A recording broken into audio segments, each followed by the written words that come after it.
Ahora con Thaís vamos a hablar acerca de algo que tiene el vaso medio lleno, el vaso medio vacío, ¿no? El cambio climático, porque por un lado es urgente, pero por otro lado es posible todavía. Sí, famosa media diferencia que había entre cuánto tiene que aumentar la temperatura del planeta y que ayer a mí me llamaba la atención, había mucho título alarmante, apocalíptico, y creo que desde el panel intergubernamental de científicos en cambio climático, el famoso IPCC, el propósito del informe obviamente era alarmar, pero sobre todo para marcar la ruta de hacia dónde queremos ir si realmente queremos luchar frente al cambio climático. Repasemos un poco, en el 2015 se consensúa lo que es el Acuerdo de París para hacer frente al cambio climático. Y ahí, desde la Convención de la ONU, se le pide al IPCC, a este grupo de científicos expertos en el tema, que elabore este informe para este año, para 2018, analizando cuáles serían los dos escenarios de un aumento de 2 grados y de 1.5 y cuáles serían también las acciones que se tienen que lograr en uno y otro caso. Y la gran pregunta que se desprendía era, bueno, ¿medio grado hace la diferencia?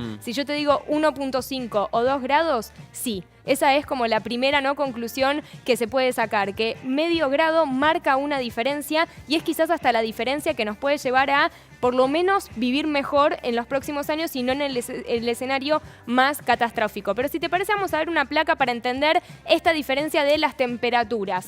Hoy el aumento que tenemos en comparación con los valores preindustriales es que ya la temperatura aumentó en casi 1 grado. ¿Desde la revolución industrial, más o menos? Claro, desde el periodo preindustrial, que es donde se dice que se empiezan a tener también lo que son las medidas y el comparativo. Ahora, el objetivo que establece el Acuerdo de París para fin de siglo, es decir, para 2100, es que el aumento de la temperatura no tiene que superar los 2 grados centígrados. Recordemos, ya venimos 1 grado, para 2100 no debería los 2 grados. Y ahí lo que ya se mencionaba en el acuerdo, gracias a lo que fue la lucha de las islas y los países más vulnerables al cambio climático, era incluir este famoso 1.5, ¿sí? ¿Por qué? Porque justamente se espera que se reduzcan lo que son los efectos del cambio climático. Ahora, esto es también lo importante. Hoy, si todos los países cumplen con los objetivos que ellos mismos propusieron en el Acuerdo de París, no se está cumpliendo ni 1.5 ni 2. Estaríamos sobre 3 grados centígrados. O sea, si no hacemos nada, o sea, si ningún país hace nada. Si hacemos todo lo que dice en el Acuerdo de París. Si hacemos lo que dice el Acuerdo de París, exacto. Que en su momento se nombró como algo muy ambicioso y todo un logro.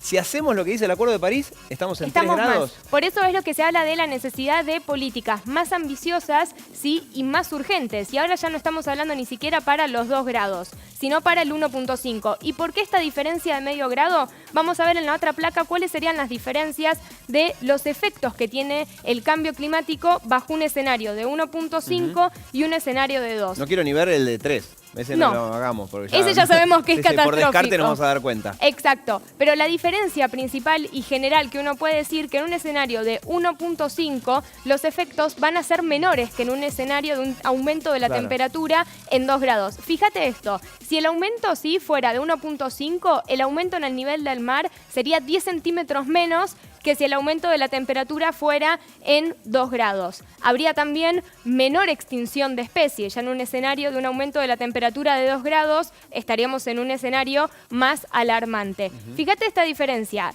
Un océano ártico libre de hielo, en el caso de un escenario 1.5, ocurriría una vez por siglo. En el caso de 2 grados, ocurriría una vez por década. ¿Sí? Ahí se puede ver bien la diferencia. Y en el caso de los arrecifes de coral, ¿sí? Que se pierden justamente por lo que es la acidificación en los océanos y el aumento de la temperatura en el mar, en el escenario de 1.5 estaríamos hablando de una pérdida de entre 70 y 90%.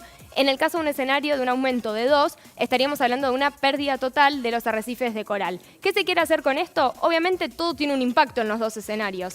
Lo que se busca es mostrar de cómo hay que llegar a lo que es un aumento de la temperatura del planeta que esté por debajo del 1.5 para que los efectos sean menores. Ahora la pregunta es, ¿cómo se llega? Eso, ¿no? En la práctica. Claro, ¿cómo se llega a lo que es ese aumento? Bueno, en el informe justamente los científicos esbozan lo que son las posibles políticas que van desde todos los rubros, desde lo que tienen que hacer los gobiernos hasta lo que tienen que hacer los individuos. Si te parece, vamos a ver una conferencia de prensa en Corea del Sur y yo desde acá en Buenos Aires hice una pregunta para esto. Esto que vos siempre me decís, bueno, Sí. y en la práctica... En la práctica, no me digas que llegó a Naciones Unidas esa pregunta.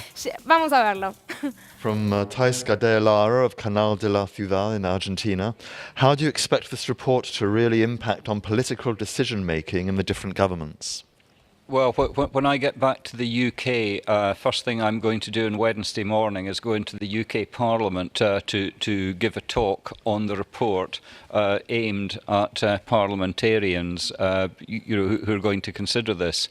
I think we can only speak about our own countries. The UK government has said that it will invite its independent experts to provide advice on mid-century targets and net zero as soon as this report lands on the minister's desk. I think it's not just about our governments, and I really would like to see the report shared very broadly with the civil society and with students in universities all around the world. I think the knowledge assessed in the report is giving keys on how to act to multiple people, not only governments.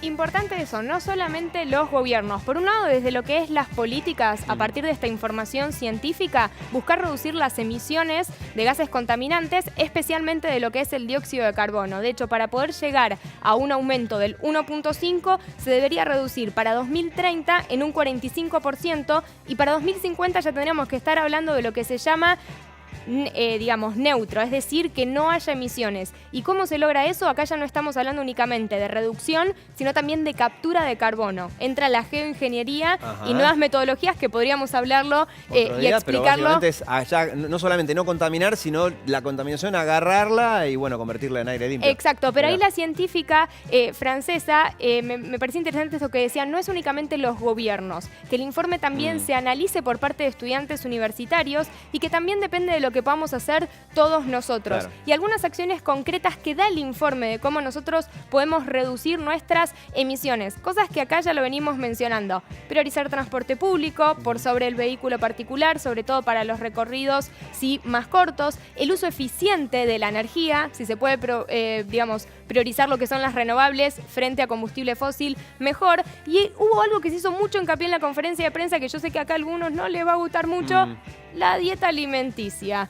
Elegir alimentos con menos emisiones, por lo tanto, menos carne, más verdura, menos lácteos, más verdura. Así que esto va a ser interesante como ahora, con este informe, bueno, cómo se empieza a adoptar por parte de los distintos gobiernos y cómo también nosotros nos empezamos a involucrar. Me gusta dejar este mensaje que menos que alarmar, actuar. Perfecto, clarísimo.